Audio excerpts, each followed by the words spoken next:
सास बनी डंडे वाली भूत। शिखा की नई नई शादी हुई थी।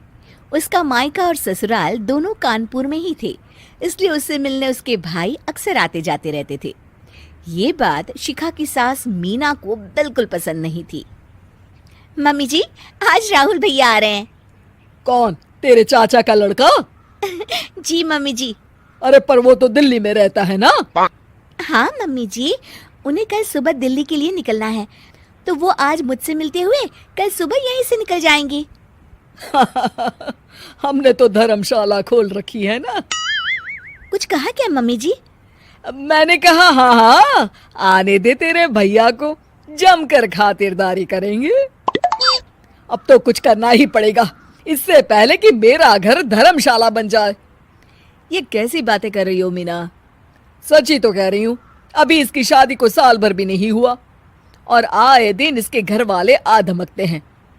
अरे तो क्या हुआ, वो इसी शहर में रहते हैं तो हाल चाल लेने आ जाते हैं।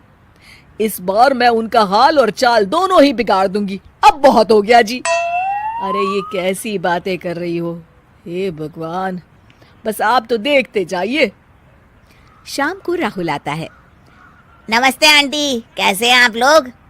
हम लोग तो ठीक है, तुम कैसे हो बेटा? मैं भी अच्छा ही हूँ आंटी। बस आज रात के बाद नहीं रहोगे। चलिए भैया, मैं आपको हमारा घर दिखाती हूँ। रात में खाने के टेबल पर शिखा, रोहित कहीं दिखाई नहीं दे रहा।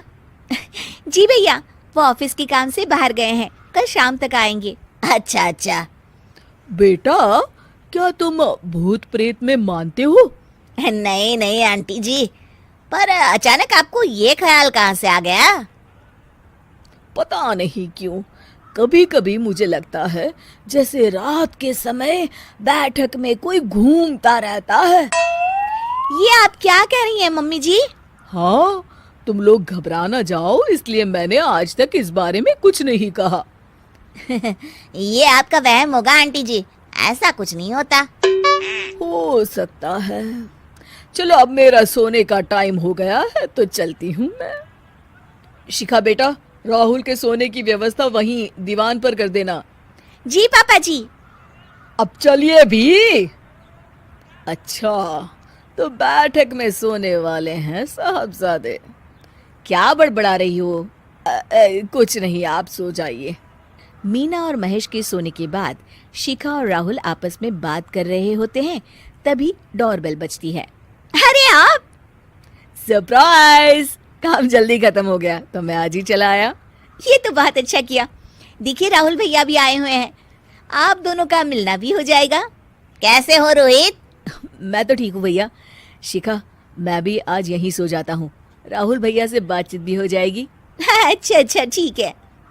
मीना आधी रात को उठती है, कंबल मुंह से पैर तक ओढ़ के डंडा लेके बैठक में आती है और देखती है दीवान पर चादर ओढ़े कोई लेटा हुआ है।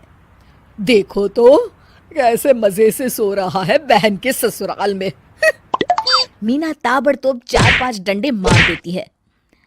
अरे मर गया, अरे बचाओ बचाओ, कौन है? मीना जल्दी से अपने कमरे में भाग जाती है। हे भगवान, ये मैंने क्या किया? ये रोहित कहाँ से आ गया? लगता है ये नालायक राहुल मेहमानों वाले कमरे में सो गया होगा। आज तो इसकी खैर नहीं। उधर बैठक में, अरे क्या हुआ रोहित? मैं बाथरूम में था, तुम्हारे चिल्लाने की आवाज सुनी। पता है भैया, मैं सो रहा था, अचानक से कोई आकर मुझे डंडे मारने लगा। ये क्या कह रहे हो? लगता है तुम भी आंटी की तरह भूत प्रेत में मानते हो। नहीं नहीं भैया, सच में कोई आया था। मैं तो जा रहा हूँ मेहमानों वाले कमरे में सोने के लिए। इस समय अपने रूम में जाऊंगा तो शिखा की नींद खराब हो जाएगी। ठीक है भाई, जाओ तुम, जहाँ तुम्हारा भूत डंडा लेके ना आ सके। थोड़ी देर बाद मीना कंबल ओढ़ के डंडा लेकर मेहमानों वाले कमरे में पहुंच जाती है। वो बिस्तर पर सोए रोहित को फिर डंडों से मारने लगती है। अरे मर गया, अरे मर गया। तू भूत प्रेत में नहीं मानता ना? ये ले, अब डंडे खा। हैं? ये तो माँ की आवाज है। रोहित कंबल खींच देता है। बेटा तू! अरे ये क्या कर रही हो माँ? मार मार के मेरा भरता बना दिया आपने। माफ कर दे मेरे लाल, मैंने तो तुझे ही मार मार के लाल कर दिया।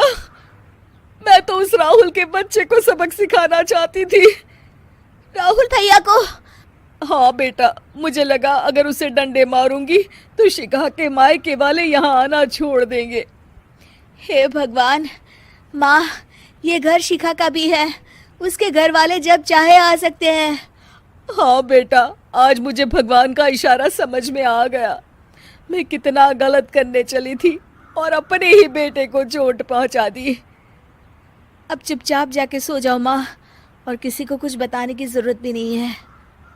शिक्षा दूसरों का बुरा चाहने वालों के साथ भी बुरा ही होता है।